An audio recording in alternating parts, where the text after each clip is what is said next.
Hold your head up high, don't fear no evil. But fix your eyes on this one truth.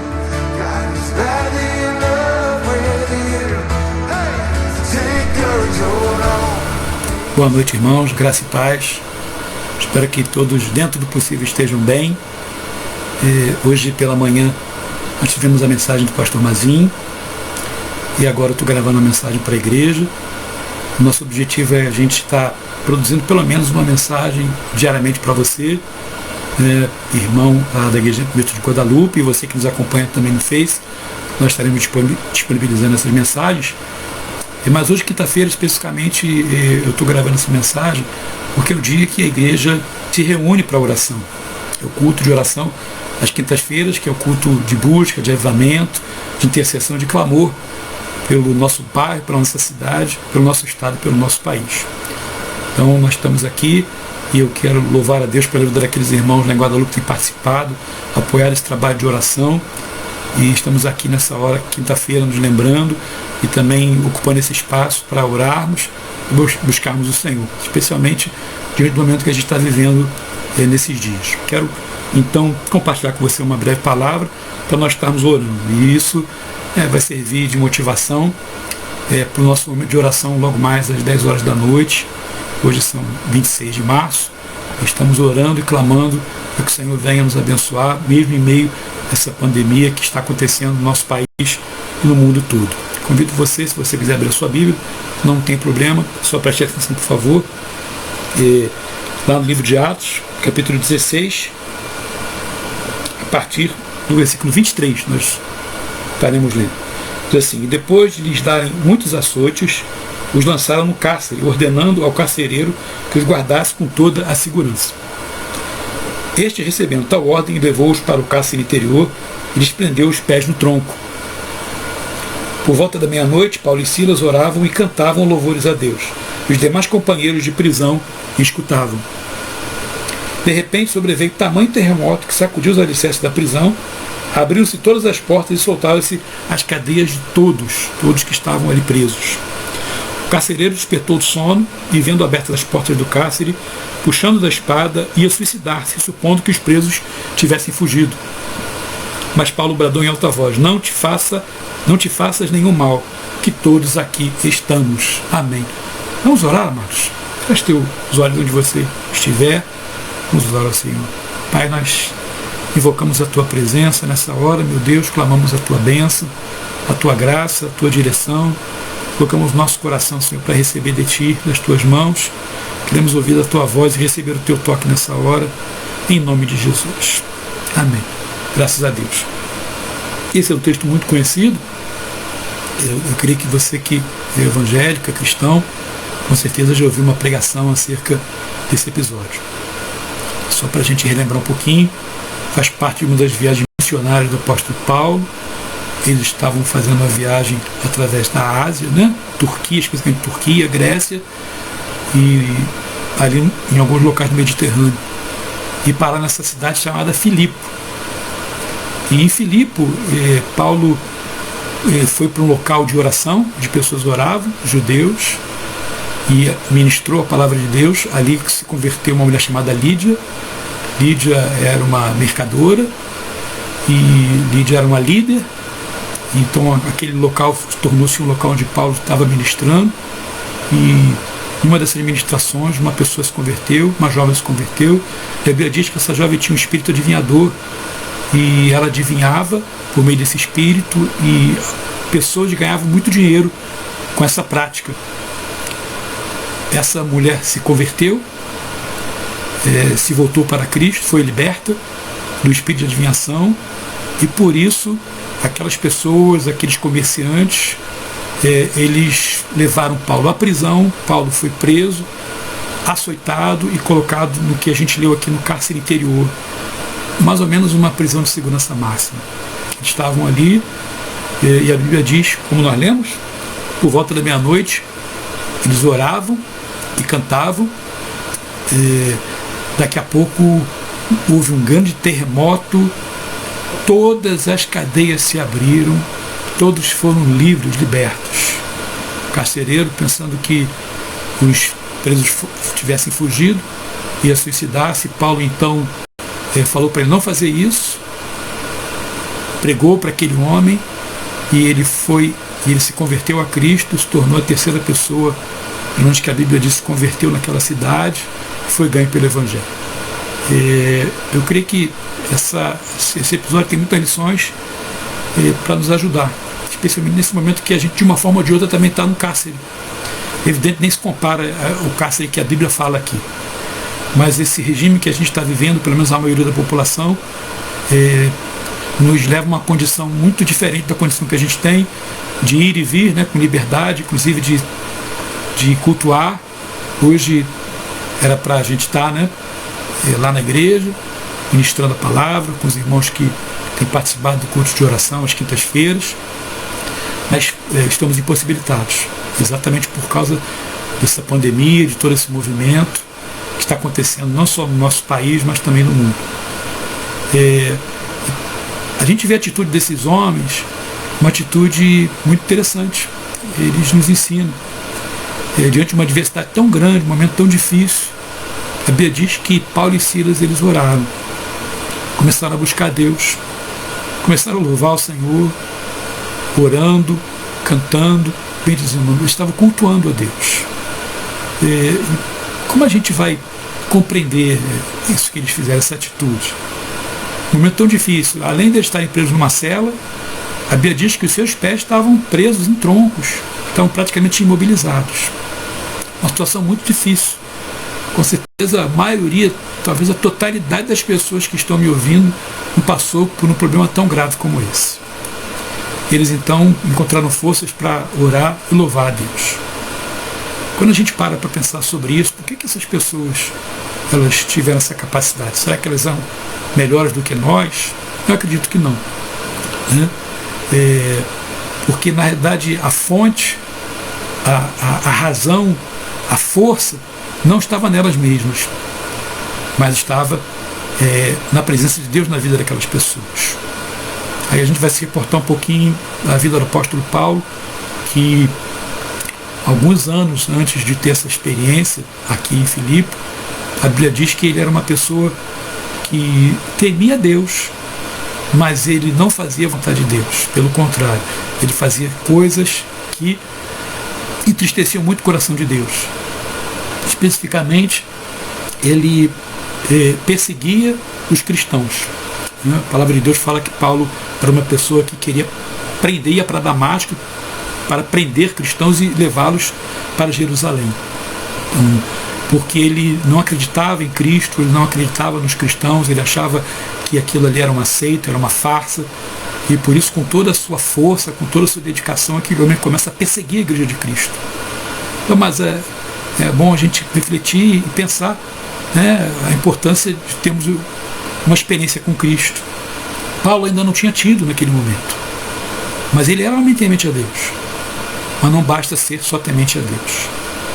Importa que a gente possa ter uma experiência com Deus através de Jesus Cristo. E foi no caminho de Damasco, quando ele ia para essa cidade para perseguir cristãos, que ele tem essa experiência. O Senhor se revela a ele, um grande brilho, e ele ouve uma voz dos céus: Paulo, Paulo, por que me persegues? E ele pergunta: quem és, Senhor? E Jesus vai falar: sou eu, Jesus, a quem tu persegues. A partir daí, Paulo muda completamente. Paulo se converte, ele é batizado, recebe o Espírito Santo, é cheio do Espírito, ele começa a pregar o Evangelho. Ele teve uma mente renovada, ele teve um coração renovado, ele teve os pensamentos renovados, ele deixou a sua antiga religiosidade para viver uma experiência profunda com Cristo. Ele se tornou uma nova criatura. Ele vai falar muito acerca disso nas suas epístolas. Paulo, ele tem uma experiência de conversão, ele tem um encontro com Cristo. Além desse encontro, quando ele estava lá, né, antes de receber a oração de Ananias, na rua direita, uma pessoa que Deus usou, um irmão que Deus usou para abençoar a vida de Paulo e orar por ele, Deus havia falado com Ananias: olha, Ananias, esse homem, ele é para mim um instrumento para levar o meu nome aos gentios e reis, bem como aos filhos de Israel, ou seja, também aos judeus. Importa que ele compreenda o que é sofrer pelo meu nome. além de ter uma conversão muito forte, Paulo recebeu um ministério. Deus deu a ele uma tarefa, uma missão. Então, quando a gente volta para esse momento lá em Filipe, momento em que Paulo está preso, sofrendo tudo aquilo, ele tinha sido açoitado, humilhado, levado para o cárcere, nós podemos compreender por que ele pôde então orar e louvar. Na realidade, aquela atitude é fruto da graça de Deus na vida dele, é fruto da revelação do Espírito Santo no coração daquele homem. Lógico que ele tinha uma virtude, e a virtude dele qual era? De receber, de acolher, de abraçar aquilo que um dia ele recebeu.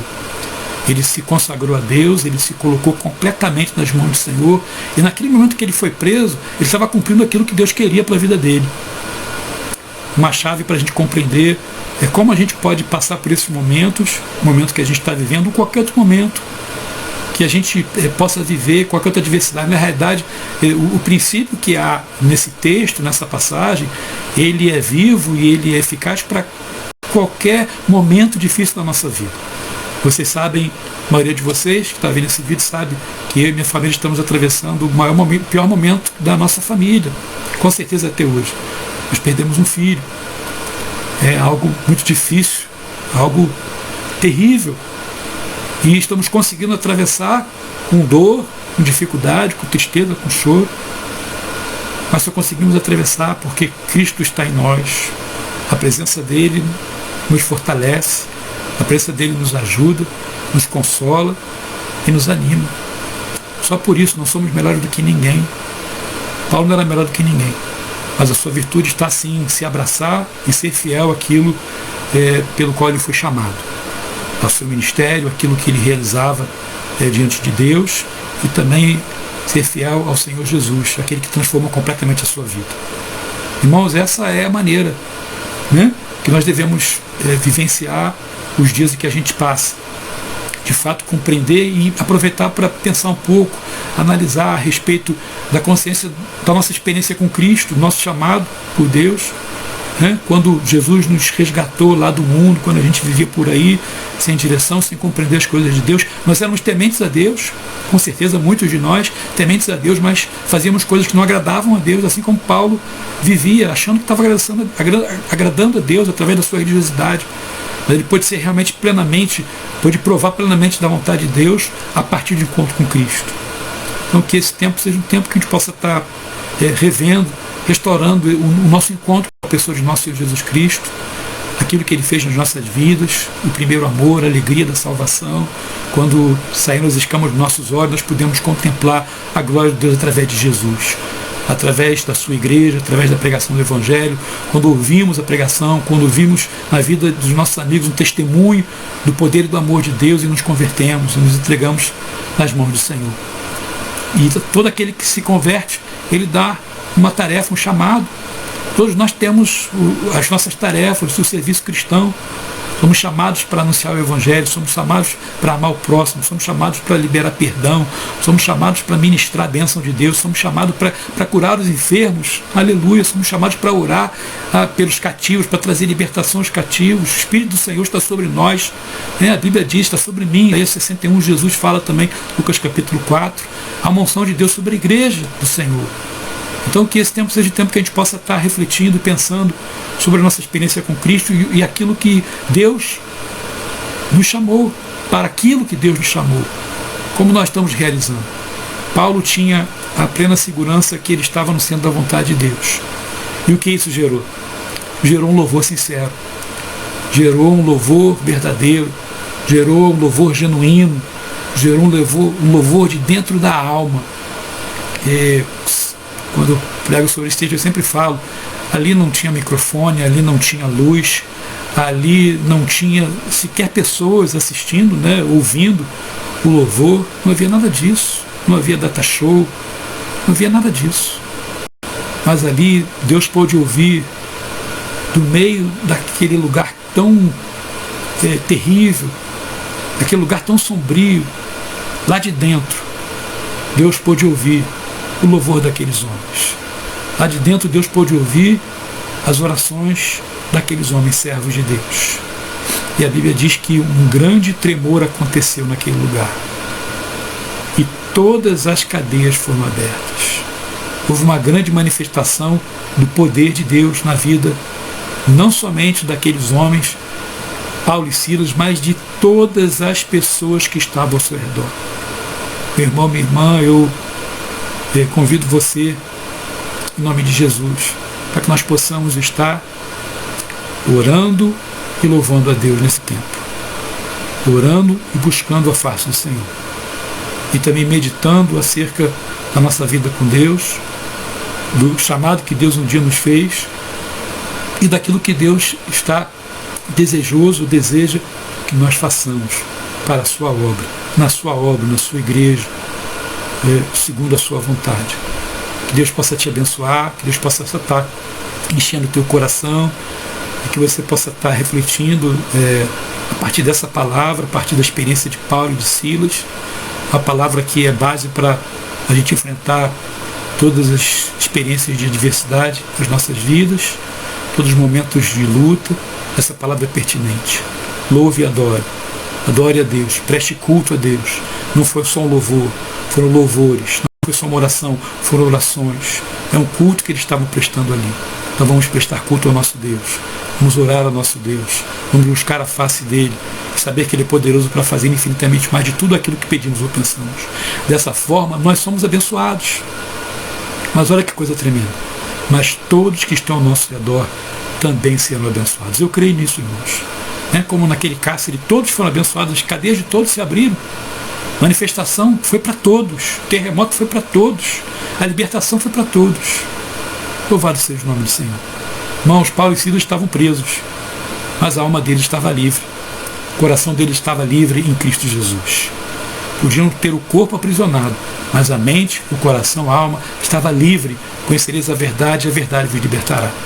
Que Deus possa estar enchendo o teu coração, que Deus possa estar enchendo a tua alma, possamos estar na posição de homens e mulheres de Deus, buscando a face do Senhor, orando, louvando o seu nome e esperando que o Senhor envie os altos céus o socorro, não somente para as nossas vidas, mas para a vida do nosso redor, para a nossa igreja, para a igreja de Cristo, para a nossa cidade, para o nosso estado, para o nosso país. Quero orar com você agora, essa hora em nome de Jesus. Feche seus olhos, estaremos colocando as nossas vidas, colocando os irmãos da nossa igreja, colocando os nossos governantes diante de Deus, as autoridades. Hoje eu vi um vídeo que me tocou muito de um caminhoneiro, a dificuldade que eles estão tendo para se alimentar nas estradas. Então vamos orar pelos caminhoneiros também. Feche seus olhos, vamos orar ao Senhor. Meu Deus e meu Pai, nós te bendizemos nessa hora pela tua palavra, Senhor, que fortalece o nosso coração e a nossa alma, fortalece as nossas vidas. E te peço, meu Deus, que nessa hora tu possa estar visitando todos aqueles que estão ouvindo ou assistindo esse vídeo de forma sobrenatural, de forma tremenda. Que haja em cada coração a tua paz, que haja a tua presença, que o mover do teu Espírito Santo ele possa estar alcançando de forma tremenda cada família nesse momento. Te pedimos, ó Deus, pelo nosso país, te pedimos pelo nosso estado, te pedimos pela nossa cidade, te pedimos pelo bairro que moramos, ó Deus, te pedimos pelos membros da Igreja Metodista do Guadalupe, bem como de todas as igrejas, bem como de todas as famílias do nosso país.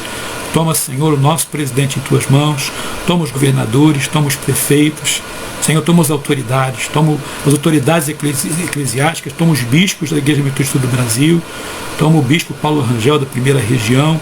Senhor, dá a direção, conduz o teu povo, livra, Senhor Deus, o teu povo, as autoridades de toda e qualquer confusão, mas que a tua presença possa estar direcionando para que possamos ultrapassar esse momento da melhor forma possível.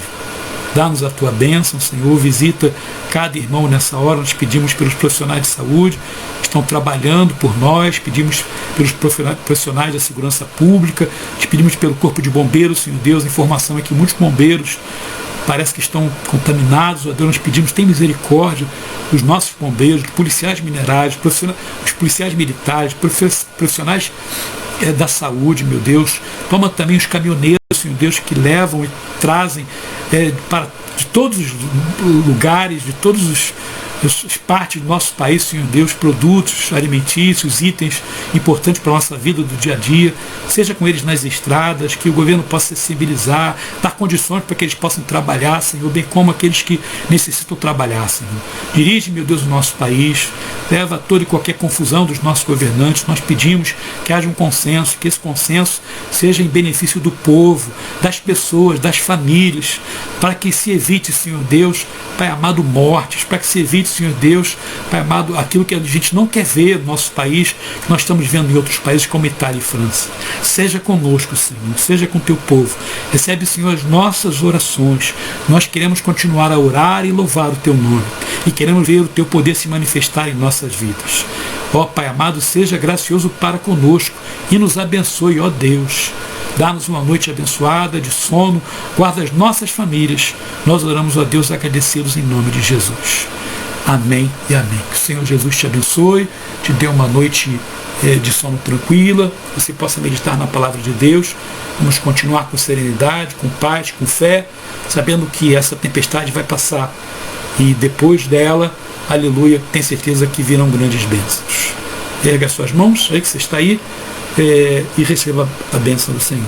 Que a maravilhosa graça revelada em Cristo Jesus, o amor de Deus Pai, a comunhão, as doces consolações e o poder do Espírito Santo esteja em nossas vidas, em nossos lares, hoje e para todo sempre. Amém. Um grande abraço, Deus te abençoe.